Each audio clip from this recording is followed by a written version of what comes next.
Hey, ever feel stuck and wonder why some people achieve greatness while others remain average? Join me, Mark Jean, and Beyond Average to Great as we uncover the secrets to breaking free from mediocrity and unlock the greatness within you. Through inspiring stories and insights from people who have changed their lives, you'll learn how strong decisions and bold actions can take you to the next level. Let's go.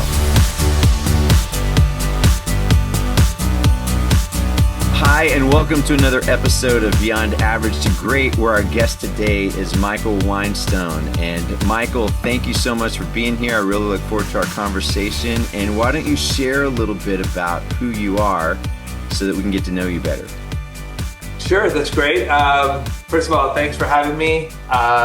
This is wonderful that you're doing this. I always appreciate people that are forward thinkers in the industry that are trying to do better and create more kind of a better environment for people to work within. A little bit about my backstory. I was born and raised in Canada, in the Toronto area. Grew up there for 34 years of my life, and then transitioned over to LA when I decided to shift gears and go into a few different industries. Fast forward to today, I've grown a number of businesses in the real estate sector, the mortgage financing sector, and now I'm currently the vice president at Fassberg, which is a general contractor here in LA that has done 300 or more projects all across the city over a 40-year history. And we're still on a great run, so I'm excited to see what the future holds with it.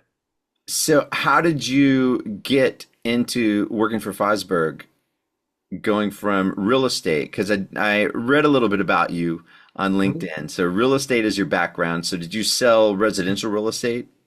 So I sold a lot of residential, but also a lot of multifamily as well. Okay. I was always interested in the multifamily market more so than the residential, but I was thrown into dealing with divorce and sort of trust and probate real estate from the get-go, just because of the network that I had.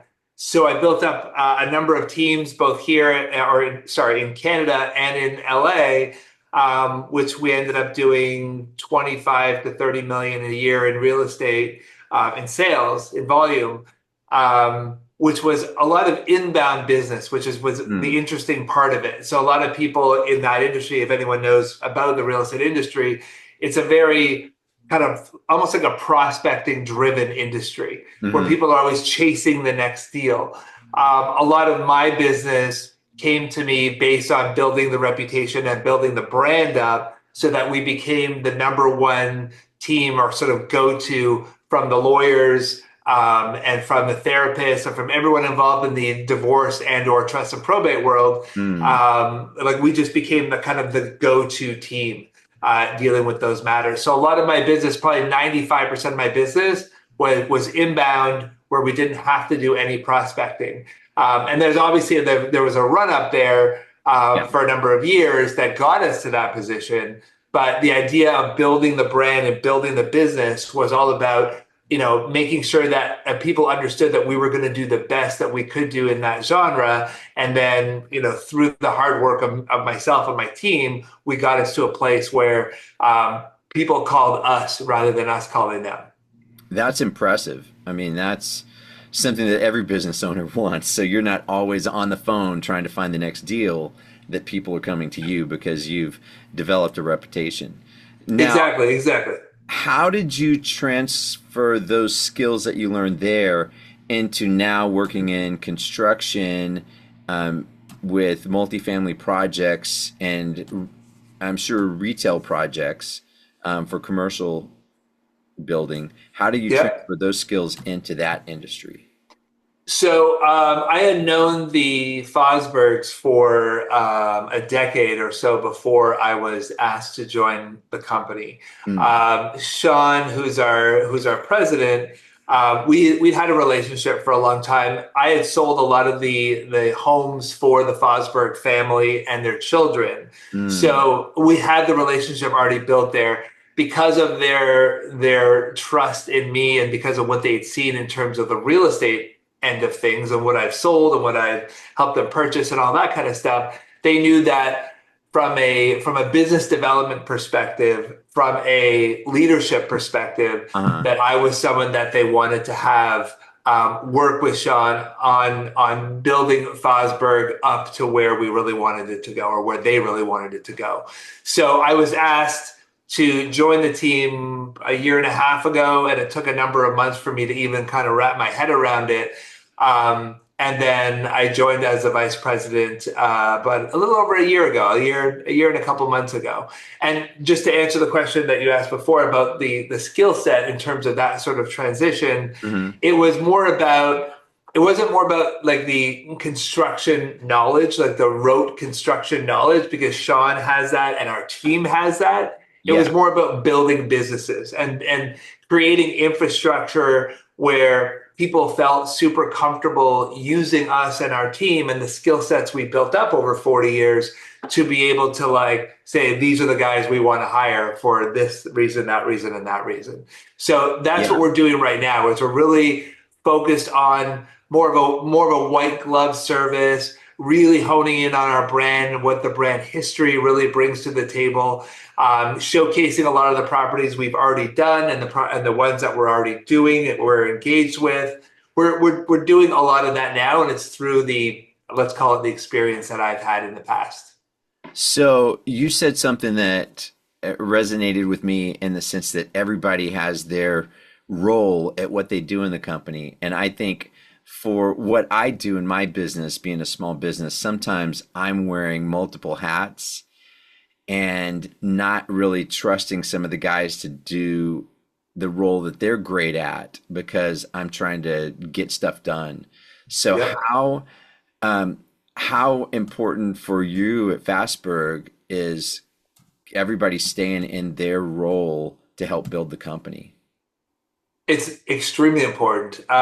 Sean and I have this conversation all the time, and he's an operator. So he knows his role is, he knows construction. He knows it from the ground up. He's been on dozens and dozens of projects in every position over the years that he's been in construction. So he knows that role.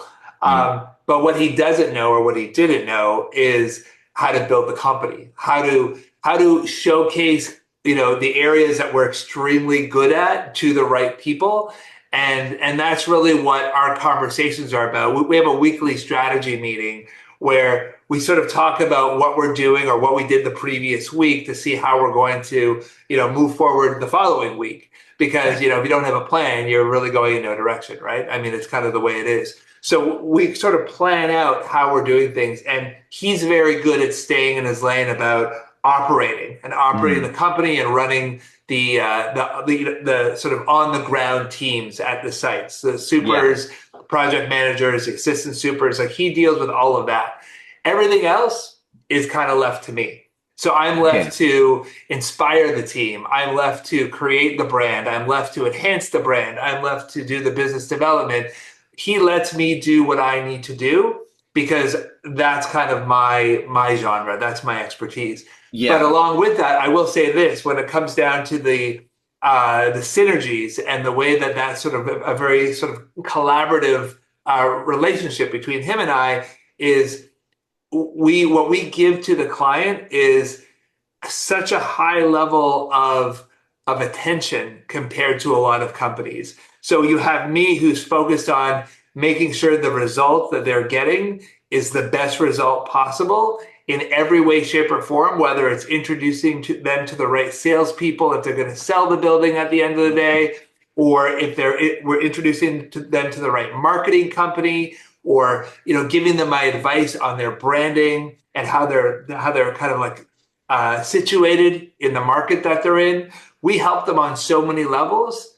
And then Sean is, him and I kind of deal with other elements of the projects kind of together to make sure that the experience that the client is getting is the best we can make it and the best they're going to find in the market. So his operations and my brand and my experience in business really come together to make sure that our clients are getting what it is that they need. So that's kind of how we join the two together. Yeah. So you're adding and creating a lot of value for what you guys do to your clients, it sounds like, by helping them. Once the project is finished, you're not just handing it over to them. You're like, hey, here's how we can help you market this. Here's how we can help you. That's Right. pretty smart, because that would be appealing, I would think, to a lot of developers that Right. are trying to build projects. Yeah, and it's funny because, being able to say that we have this ability, this experience, and we can integrate that into what a typical general contractor does, I think Mhm. is very unique, because a lot of GCs, and obviously we know a lot of them, and they're good. They're these guys. I mean, whether you're talking about guys like Snyder Langston and Turner and all the big guys that are out there that are doing this business, you know, they have their own strategy. They have their own way of doing things. We're a little more in our lane, sort of like, small to medium size, but we also offer a very, very like high touch environment with our Yeah. clients. So Yeah. like we literally talk to them, or even at a leadership level, we talk to them daily and maybe every other day, and we're really honed in on what they want and what their needs are. Mm. Whereas with a lot of other companies, if you want to go to some of the big boys, for example, they're a little more like the 30,000 foot view. Their Yeah. leadership team, they know people are being taken care of on the ground. They're not so involved. Mm. Where we're more involved, and we want to make sure that from our perspective that the clients they really feel like their needs are being met and they're being taken care of. It's a bit of a different approach than what people are potentially used to. Yeah. So on projects that you work on, putting together a team of subcontractors, and I know we briefly talked about this, there's a lot of challenges. Everybody kind of brings things to a job, whether it's the way they operate. So how do you Yep. make sure everyone's in alignment when you've got all of these different trades, all doing different things? A lot of times at different times, they're not all Yep. scheduled at the job at the same time. But Yep. what are ways that you help keep them in alignment, as far as the goal of the project and the timeline? So a lot of that starts with pre-con. So when we take them through our whole process of pre-construction, we have a number of meetings with each specific subcontractor where we sit down, and not only are we going through the scope, not only are we going through what they're going to need to do with the project, we're Mhm. also engaging in a conversation about what our expectations are, and we want to hear what their expectations are as well. Okay. So the idea is to create a very collaborative, synergistic environment between us and the specific subcontractor. It also, in addition to that, if they're dealing with other subcontractors within the same scope that they're working within, let's say you've got your electricians and then you've got your low voltage guys. Let's say they're two different guys, for example. Hmm. We bring both of them into the room. We have both of them review their scopes with us, and we make sure that everybody is aligned in terms of that respect as well. Yeah. Um, the idea is, or the how should I put this? The goal is, let's call it, Okay. is that as we move forward into the project itself, that everyone knows what they're doing, and all of that information, all those details are moved forward to the superintendent and to the project managers, so that they're regularly meeting with all the teams involved in that one particular scope, for example, making sure that everybody's aligned and everybody's on track and everybody's on schedule. Yeah. So our meetings transition to the site teams, and at that point, everyone knows what they're supposed to be doing, and that conversation, that dialogue continues on, so that there's nothing missed, basically. I Yeah. don't know if that explains it properly, but at the end of the day, I mean, in my head, I'm thinking about how we do it, and it's a very streamlined process. Yeah. And to me, that is, just in the experience I've had with whether it's high-end residential or the multifamily projects that we've worked on, that kind of communication, I don't think is always there. I mean, Right. it's it's the electricians are doing their thing, we're doing our thing. We find out that, another trade runs pipes right through the middle and cuts our wires that we Yep. had. And so there's no communication there. And so I Yeah. really like the way you approach, these projects because of that, to keep everybody to involved and in Yeah. communication so that things like that don't happen, that they know that, hey, we're going to be running pipe this week. Make sure that you're out of the way of this, then you can run after we get that done. You're free to Yeah. run your wires however you want. So, The interesting idea behind this, by the way, it didn't kind of come out of like thin air. uh-huh. So I'm actually a pilot myself. So I fly, small single engine airplanes, and I learned how to fly about 11 years ago. The idea of that sort of collaboration came from experience in the cockpit, flying small airplanes with friends or partners of mine, Mhm.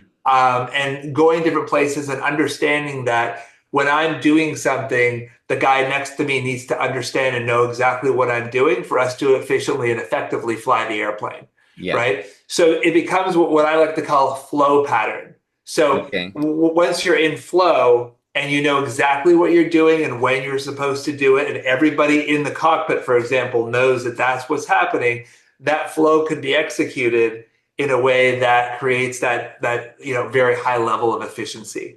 So Yeah. really is that came out of basically aviation and my love of aviation. That whole flow pattern came out of that. So it's kind of like that's the root of it, or that's the root of how it started. And Sean and I implemented that when it came down to our pre-con strategy. I like that. Uh, what, because we were talking about this, our industry has a lot of negativity associated with it, meaning Yeah, construction in general, not yeah, just low voltage, which there's a lot with yeah, that, but yeah, which I'm sure goes from residential to multifamily and commercial projects as well. yeah. So, what are some of the things that you're trying to do to combat that negativity? Because I'm sure if you're dealing with clients, they've had experiences in the past. So when you're talking Yeah. with them to try to, sell them a job or get, sell that deal, how do you convey that you're different? So, I mean, the way that I do it, a lot of it comes down to the relationships that we build with the developers and with the subcontractors. I mean, a Yeah. lot of this comes down to that.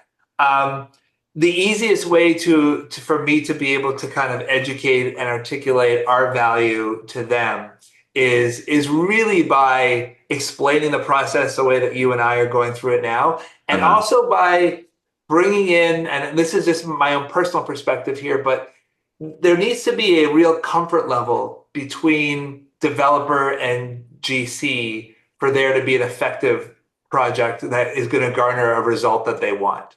So at the end of the day, I mean, we have to make sure that everyone is on the same page, everyone's very collaborative, there's no butting of heads, there's no major difference of opinion, major difference of where they want to go versus where we see them, Hmm. or where they should go, if that's the right way of saying it.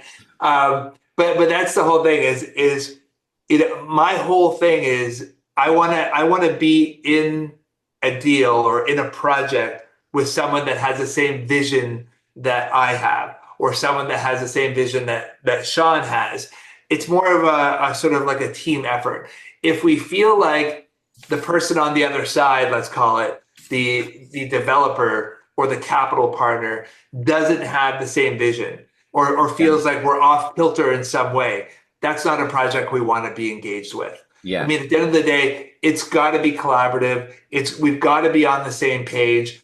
As a GC, we're already under fire a lot because if anyone's going to be blamed for anything, it's going to be the GC. That's just our where we stand in terms of our overall positioning. Hmm. So out of the gate, we need to be aligned 100% with all parties that are involved in a project. Yeah. And it stems from the developer is basically what we're talking about. So really and truly, the short story would be it's about the relationship. It's Yeah. about the trust, the relationship, the the feeling that you both get that this is going to be successful if we hire you, or in our case, if we work with that developer, or in your case, if we work with that subcontractor, we know that it's going to go well. Yeah. That's the best way of describing it, because there's no guarantees. You know what I mean? Like there's no guarantees that something's going to be successful. So we have to go by what our gut tells us, and we Yeah. have to go by that feeling that we get. So that's where I go with that. And really, if you think about it, us as a low voltage contractor are hired for a result. We're hired to Yep. get a result to deliver, technology to the project. Yep. And the electrician's hired for a result to deliver all the electrical. So that should, once you have a collaborative goal that everybody's doing their part, like you're talking about, to produce a result for the client, that's, that's the ultimate goal, I Right. guess. And then Right. also, it allows everybody to stay busy and allows their business to function and to grow. And Yep. so, I mean, that makes a lot of sense to me. Yeah. I mean, there's a point in time in every business, there's a point in time where it becomes less about the numbers or Mm. the specifics of a certain contractor or a certain developer or whatnot, and it becomes more about how you really ultimately feel about them.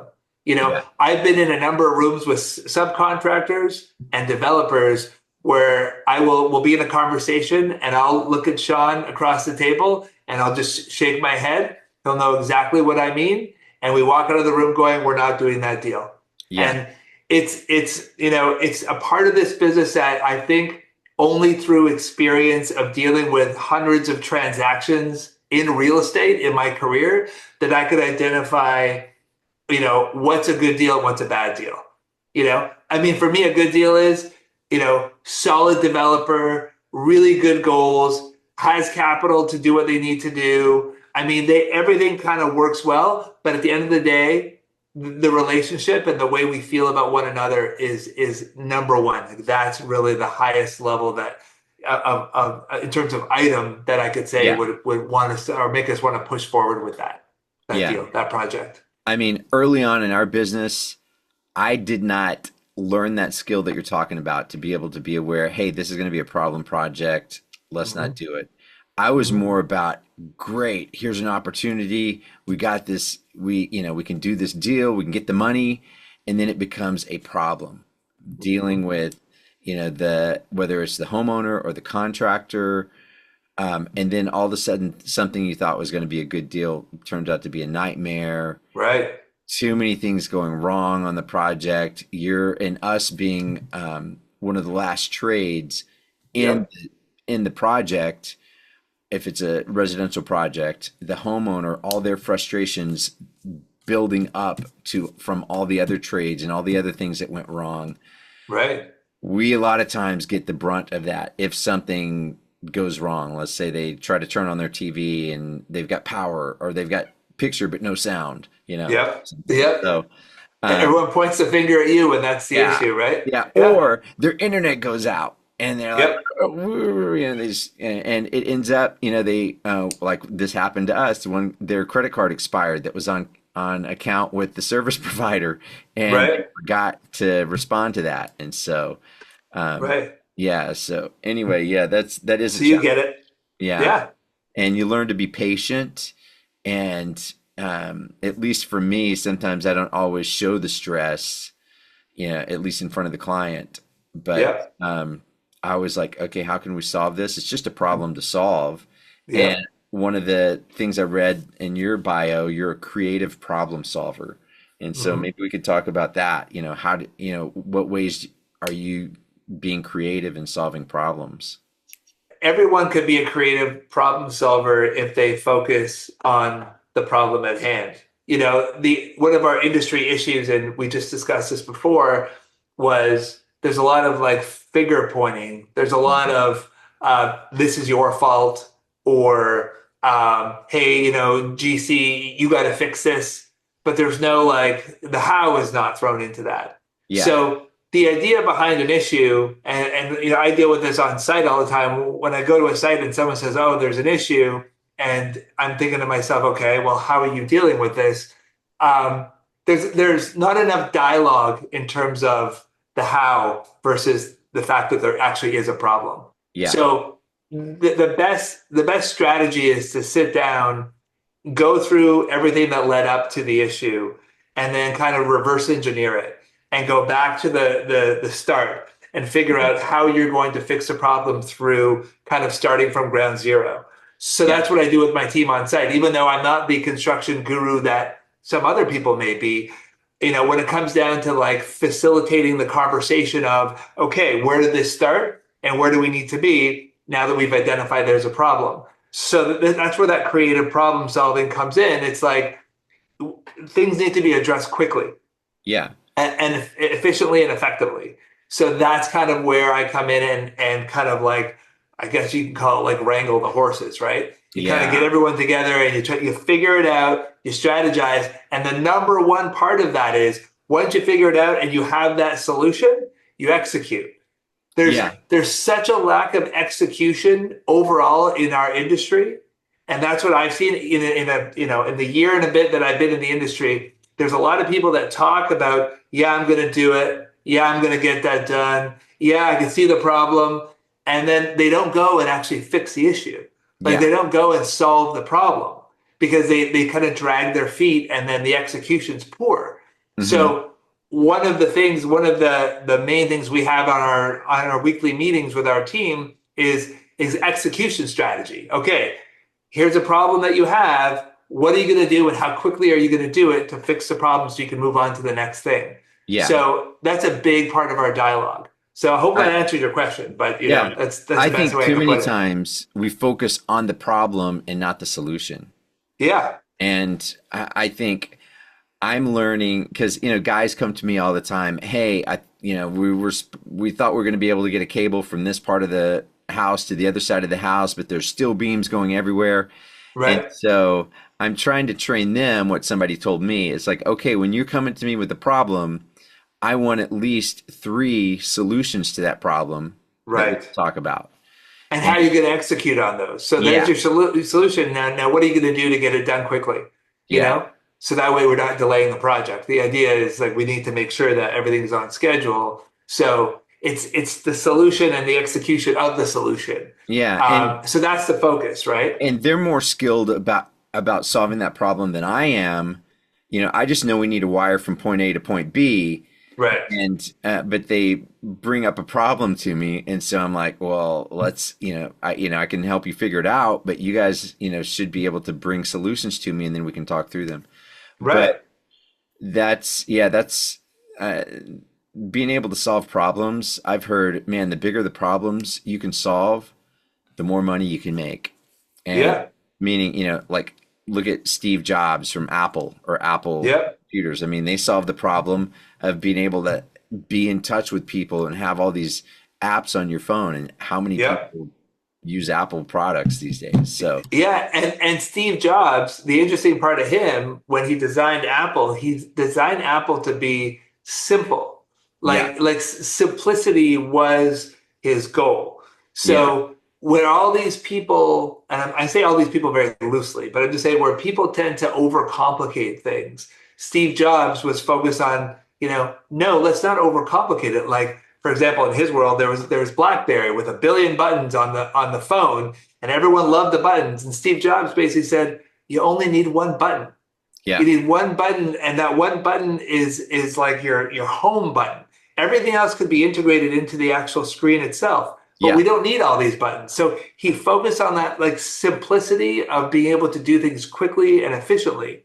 And our industry needs that sort of efficiency. Like we yeah, need a Steve Jobs to say, hey, it doesn't need to be that complicated. As long as you know how to execute it, we can keep it simple. So that's kind of where it could relate to the Steve Jobs thing. yeah. He was an So, expert at that. He was great. oh yeah. So where are some of the issue or what are some of the things that you see being areas that need to be improved between all the trades and a building project?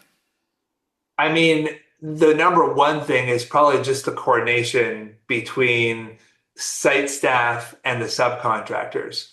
Um, there are times where I've seen, even on some of our projects, I mean, it wasn't so bad, but I walk onto a site and I would see that the superintendent didn't know exactly who was on site and what they were doing. And I was like, wait a second. So there's people working here and you don't know what they're doing. So how do you make sure that everything is coordinated in terms of what they're supposed to be doing? So I mean, these are issues that could easily be solved, and it doesn't mean that the superintendent's bad, or it doesn't mean the superintendent's not doing their job. They're involved in so many different things that sometimes certain things can get lost. Yeah. So you know what I'm saying? So that's kind of, that's a big problem. It's a big problem in the industry in general. That's a big problem, not just from what I've seen, but I've talked to other general contractors who have seen it way worse, and who have seen that lack of coordination between people on site. And, they tell me horror stories. Ours are very minor comparatively, but I mean, they should never happen, essentially. Yeah. And I mean, we have a couple of projects now that whenever there's long period of time, so we finish one phase of it and then we're waiting for the next phase, but we don't hear anything, like a week or 2 weeks goes by and we haven't sent anybody on site because we don't have anything to do. Right. But not having a communication or saying, hey, here's the status, here's the update, I get nervous because I think they're going to call tomorrow and say, we need you on site the next day to start XYZ. And you probably can't deploy your people that fast. No, because we plan things out. One of the things my business partner talks about, man, he said we should spend more time, the majority of the time planning so that when the guys are on site, they can execute. They don't have to think. They've got their task list. And so those kind of things get me a little anxious when I haven't heard anything. So I always call, follow up, check in, or just sometimes randomly stop by the job site if I'm in the area, just to see where they're at, to know that, okay, they're not going to need us for another 3 weeks or a month until they're ready for us to come back and start the next phase. And there should be more of a communication with you ahead of time by them to let you know where they're at so you could prepare your end of things. Yeah. Right. And sometimes that's what I mean. That gets lost, right? Like all of a sudden, that gets kind of convoluted and doesn't end up happening. So it's a big problem for you and for us. I mean, that's a big problem for both of us. Because you get the initial timeline of here's the spreadsheet, here's, the timeline of when everything's supposed to happen, but then you don't get those check-ins on that timeline a lot of times. Updated spreadsheet to say, hey, we've had delays here, we've adjusted the timeline, please see the, the spreadsheet to see where you're supposed to be site next. Those are, those things just don't get updated constantly. And I mean, we're guilty of that too, because, we get busy and focused on, a couple of jobs at a time, and then some things drop or get dropped, and it's not like a major thing, but we're trying to get better at those things. If it's major, that wouldn't be good at all. But and that's also something that over the many months that I've been that I've been helping to train some of the guys at Fassberg is remember we talked about that like flow system, right? So everyone needs to have a flow. So in order to eliminate what we're talking about, being able to schedule yourself every single day so that you're reviewing what happened the day before in a more of a flow pattern. I'll give you an example. Like for example, if a building's being framed, when the framers are there and they do that one day's worth of framing on a Monday, let's just say, Tuesday morning, someone on the team, or if not even multiple people on the team, should go to the area they were framing yesterday, walk the area, eyeball everything that they did, and identify issues way ahead of time, so that a couple weeks later, you're not looking back going, oh, that shouldn't have happened. Right? So there should be a flow, and that same flow could be executed on, for guys like you, where, you go over your notes from the day before, you go over what happened the day before, and you say, hey, we're almost at a time where the low voltage guys needs to come back to the site. let's give them a call or let's send an email out so they have at least a week or two, notice before we're going to actually need them back here. Yeah. That's part of your flow system. That's part of like what you need to do every single day to make sure that everything stays on schedule and we're not, sitting there going, oh, I wish the low voltage guys were here. Yeah. But they didn't have the manpower because we told them yesterday we needed them on site today. Yeah. Now, what makes a great subcontractor to you? So when you're hiring someone, what do you look for to have a great subcontractor? So my favorite subs are the guys with the best attitudes. So the guys with, who are helpers, who are deal makers, who understand their job so well that they know exactly what I'm talking about during our sort of initial meeting. And you could feel the energy and the desire to want to do a good job from start to finish. Yeah. So for me, it's an energy thing. I sit in our boardroom with like new subs all the time who want to come talk to us about working with us in the future. And, if I don't feel that energy, if I don't feel that like that real, like good, hearted energy, that like collaborative nature that they have just by the dialogue, that I know it's not going to be a good relationship. We have subs that I literally, every time I hear from them, like a phone call, a text message, whatever it is, my first thing I say to them, I'm like, oh my God, I love hearing from you. I'm so excited to work with you on our next project. Because they exude energy, and the energy is like, it's almost infectious. You know what I mean? So like, that's my number one thing. Aside from that, obviously they have to really know their job. They have to really be the best in the business in terms of what they do. In your case, you're in the low voltage business. You got to be the king of like low voltage. You got to be the guys who I can come to when I have a question, and you've got to like really know how to get the job done real quickly. But at the end of the day, that in combination with good attitude, great energy, it all feeds one another. So those are the two things I could say are the most important. Okay, I think that's great for any collaboration that I've been a part of too. It's like someone has a great attitude and that's skilled at what they do. Yeah. Got to have a great attitude. I mean, there's so many people that are a little more disgruntled, a little more kind of bent out of shape because they've been doing it for so long and they've seen, they've kind of been through the ringer. But like, those people are not necessarily the best people to be dealing with when you're trying to get a project done, fast, efficiently, and well, you know? So that's why my attention when I'm sitting in that room with Sean and we're meeting with these new subs is really honed in on who they are, their energy, their desire to collaborate properly and work with us. And then Sean's looking at the details in terms of what they know, kind of like getting down to the root of what they know and how they actually execute on their work, know? So it's a good collaboration between him and I to identify the best subs that we want to work with. Even though we do have a nice pool that we've worked with for many years, we're always looking for like new, great people to work with, Yeah.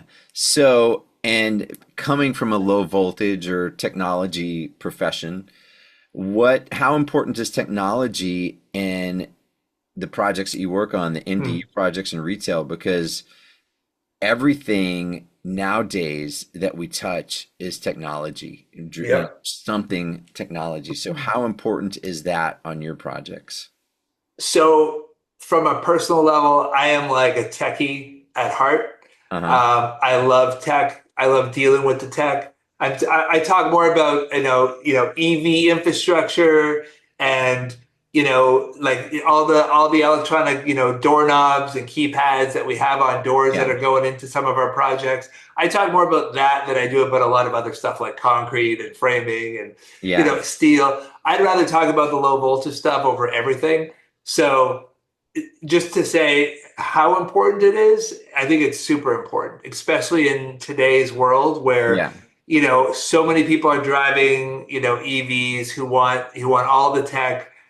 There's a lot of safety concerns, in terms of alarm systems and access control, Yeah. and kind of monitoring things like cameras everywhere.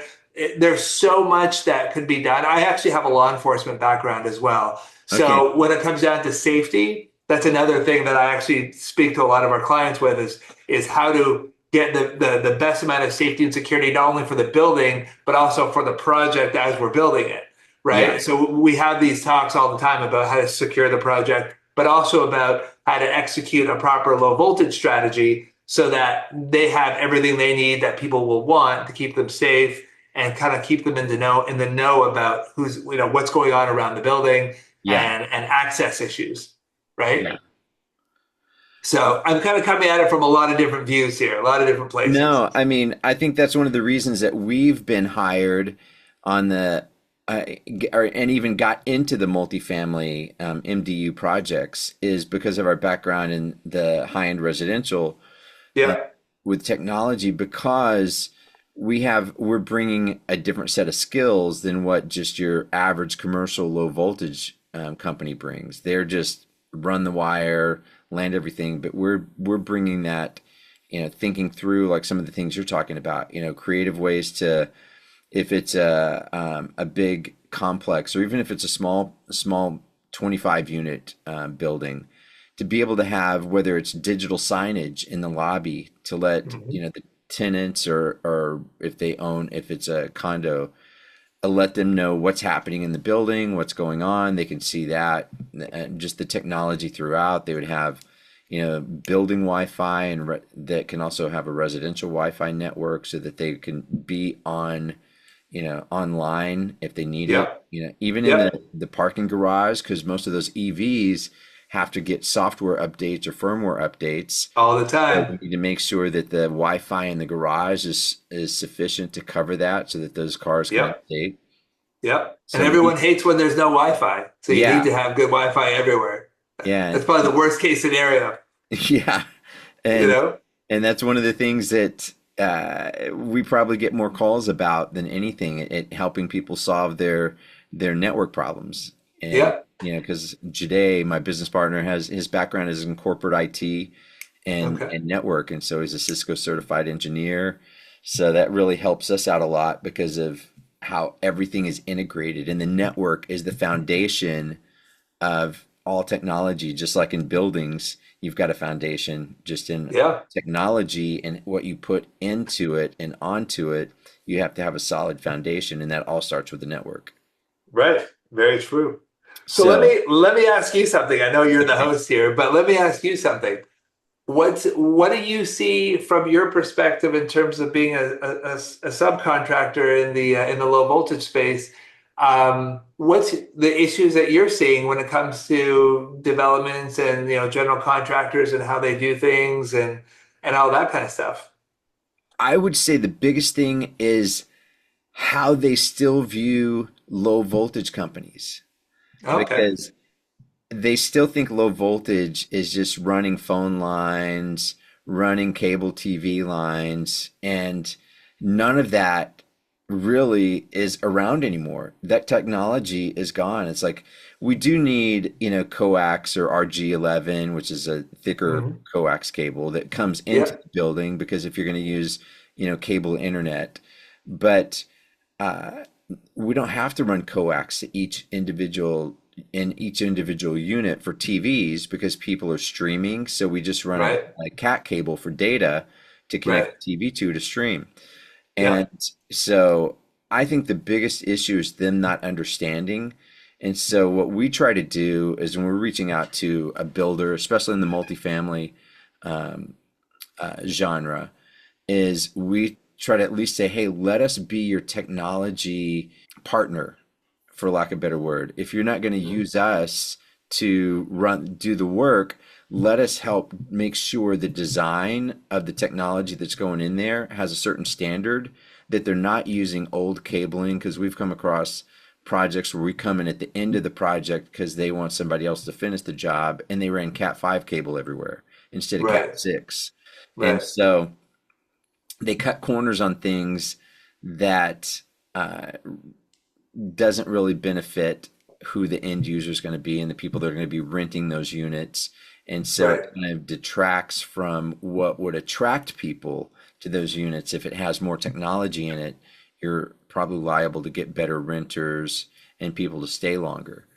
So, So how would you change that? How would you change the attitude or the way they identify these issues or these things? I think it's really educating them. So, whether we do lunch and learns and come in and talk about new technology and ways to, you know, add technology to your building, try to keep Right. the biggest thing that as well is just the cost, because Right. they still want to stay in their budget that they have that they want to work with. And so that's one of Right. the biggest challenges is, they don't see the value in what the technology can bring, so they don't always go for that. But Right. at least if there's a foundation of the cabling being correct and you've got the locations wired where they need to be wired, then some of that technology can be added on later, Right. Right. so that you're not stretching your budget so far. Right. So you're not actually adding the item. You're more just making it kind of like cable ready, like you've got it ready to Exactly. go. So if they Yeah. don't want to put digital signage in the lobby, at least the cabling is in place that Yeah. if they decide to add it 6 months or a year later, once they've rented out the units, then they can have that in place. Or Right. maybe we wire for 60 cameras, but only install 40 until it starts, if it's a new construction, until they start filling up the units, we keep adding those cameras or what, Right. I mean, that's a simple example, but yeah, there's ways to make sure that foundation is there, and that the technology, as far as the wiring and the cabling, is something that's current and not old, that you Right. can use to leverage. And you know, uh, like you said, some of the things that people want now in there is the access control stuff that's there. Some of the Yep. ways that they can just use their phone, walk up to the Hmm. to the to the front door in their phone. The Bluetooth recognizes them, allows them to go in. They've got the video screen, so if somebody calls them and they're not at home, they've got the ability to answer and see who it is. If it's a friend, they can let them in. Even at their apartment door, it can also be like a MiWa lock or something like that that gives them the Yep. ability to unlock it.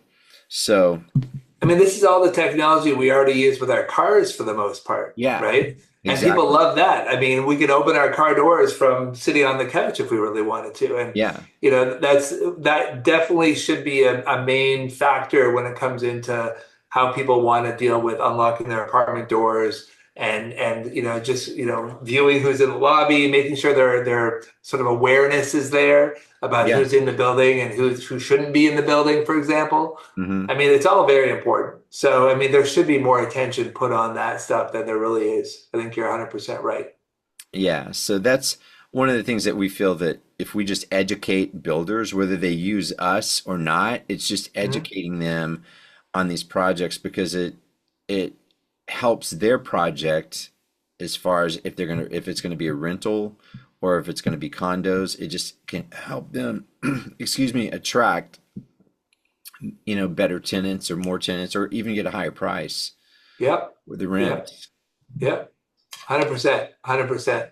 And one of the things that you could even do, just from my perspective, is Hmm. maybe do like a security meeting with the contractor and the developer, and sit down and go through all the important elements that you think should be implemented into the building. Do it way ahead of time, so that way when the time comes, you can easily execute on that, and everyone Yeah, could be involved in that conversation. I mean, there's not enough conversations being had, I think, overall between the subs, owners, and contractors, because everything's so separate. yeah, Everyone's like in their own world, right? yep, So there needs to be more collaboration in terms of, so I should say, the more conversation in terms of what will work for the long term for a specific building. So maybe that's something that you could even work on in the future. yeah. I wrote that down. I agree. I mean, just being in communication and Yep. having those conversations, can really help a project turn out well. Yeah. And making sure everybody's together on the same page with the same goal and the same, target that they're trying to hit to produce a result. Yeah. Man, this was great. I really enjoyed our conversation. I took quite a bit of notes here, just That's not only good. to help us, there's things that can help, your business grow, but also just how we do things, how we communicate with our team, how we're going to try to stay in communication, with the contractors or the supers that we're working with, just to make sure that, we know when we should be showing up and if there's anything they need from us. So I really appreciate, our conversation. Anytime. Anytime. It's always fun. I appreciate you having me on the show. It's great. Yeah. So how can we get in touch with you? So if someone wants to get in touch with you, what's the best way to do that? So I love coffees and lunches and meetings and all that stuff. I'm kind of a more extroverted individual, so Okay.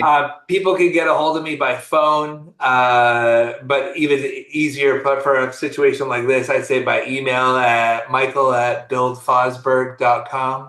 Okay. That's the best way of doing it. Or they can reach out to me. I think my number's all over our website, which is buildfosberg.com as well. Okay. But yeah, I'm happy to meet with virtually anybody who wants to talk about business, who wants to talk about, the industry, all kinds of stuff. I mean, I just love meeting with people and dealing with people. So that's kind of my thing.